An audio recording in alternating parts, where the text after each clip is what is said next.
Channel it's me Bhavani. ఈరోజు మన ఛానల్లో నేను Bhairava movie review and rating గురించి చెప్పబోతున్నాను. సో స్కిప్ చేయకుండా అందరూ వీడియోని చివరి వరకు చూడండి. భైరవ మూవీ రివ్యూ విషయానికి వస్తే విజయ్ కనకమేడల గారి డైరెక్షన్లో వచ్చింది ఈ సినిమా.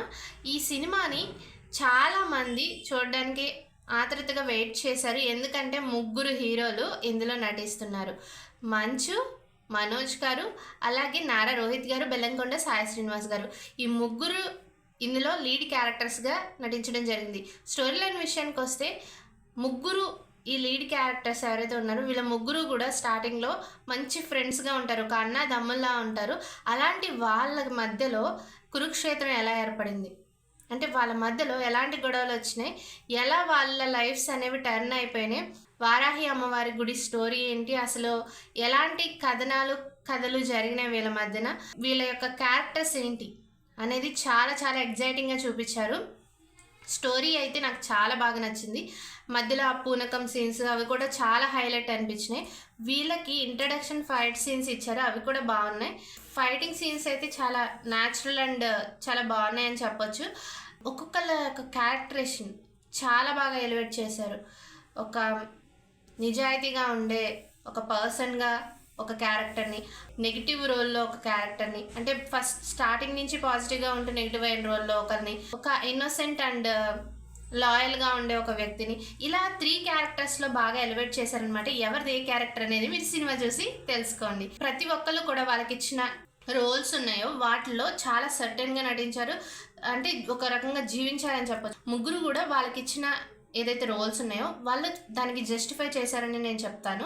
సపోర్టింగ్ క్యారెక్టర్స్ కూడా చాలా బాగున్నాయి, చాలా బాగా నటించారు. ముగ్గురు హీరోస్కి హీరోయిన్స్ ఎవరైతే ఉన్నారో వాళ్ళు కూడా వాళ్ళకి ఇచ్చిన సెకండ్ రోల్స్లో బాగుంది. మంచు మనోజ్ గారికి ఎవరైతే వైఫ్గా నటించారో ఆవిడ ఎలివేషన్ బాగుంది. నారా రోహిత్ గారికి వైఫ్గా నటించిన ఆవిడది బాగుంది. శ్రీనివాస్ గారికి లీడ్ రోల్గా చేసిన యాక్ట్రెస్ ఉన్నారో తను కూడా బాగా నటించింది అనమాట. యాక్షన్ సీన్స్ అయితే చాలా హైలైట్ అని చెప్పొచ్చు.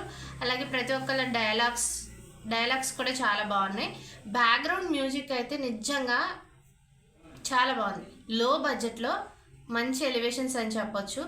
విఎఫ్ఎక్స్ అంటే ఓవర్ విఎఫ్ఎక్స్ ఏం లేవన్నమాట, కానీ మూవీని ఒక మంచి రేంజ్లో నిలబెట్టారు డైరెక్టర్. ఖచ్చితంగా ఈ సినిమాని మీరు థియేటర్కి వెళ్ళి చూడొచ్చు. డెఫినెట్గా నేను చూడొచ్చు అనే చెప్తాను, ఎందుకంటే ప్రతిదీ కూడా చాలా కూల్గా నడిచింది అనమాట. ఇంటర్వెల్ బ్యాంక్ కానీ అలాగే క్లైమాక్స్ అయితే అసలు మామూలుగా లేదు. క్లైమాక్స్ అసలు సూపర్ హైలైట్ అనమాట. ఎవరు ఊహించని విధంగా ఉంటుంది. ఇన్నోసెంట్గా ఉన్న వ్యక్తి ఎలా టర్న్ అయ్యాడు, పాజిటివ్ వేలో ఉన్న వ్యక్తి ఒక నెగిటివ్ క్యారెక్టర్కి ఎలా మారాడు, ఇలా ప్రతిదీ కూడా ఇద్దరు హీరోస్ మధ్యన సిచ్యువేషన్సే మనం చూస్తాం కదా. ఇందులో ముగ్గురు కూడా నటించారు కాబట్టి డెఫినెట్గా హైలైట్గా ఉంటుంది. జయసుధ గారి యాక్టింగ్ కూడా ఈ మూవీలో చాలా బాగా నచ్చింది నాకు. ప్రతి ఒక్కటి కూడా చాలా కూల్గా నడిచింది. స్టోరీ లైన్ బాగుంది, అలాగే స్టోరీని మంచిగా తీసుకొచ్చిన విధానం కూడా నాకు నచ్చింది.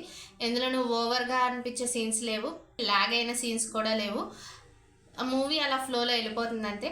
అసలు ఈ మూవీ విషయానికి వస్తే ఇంట్రడక్షన్ సీన్స్ నాకు నచ్చినాయి, అలాగే ఇంటర్వెల్ బ్యాంక్ కూడా బాగుంది, అలాగే క్లైమాక్స్ కూడా అదిరిపోయింది.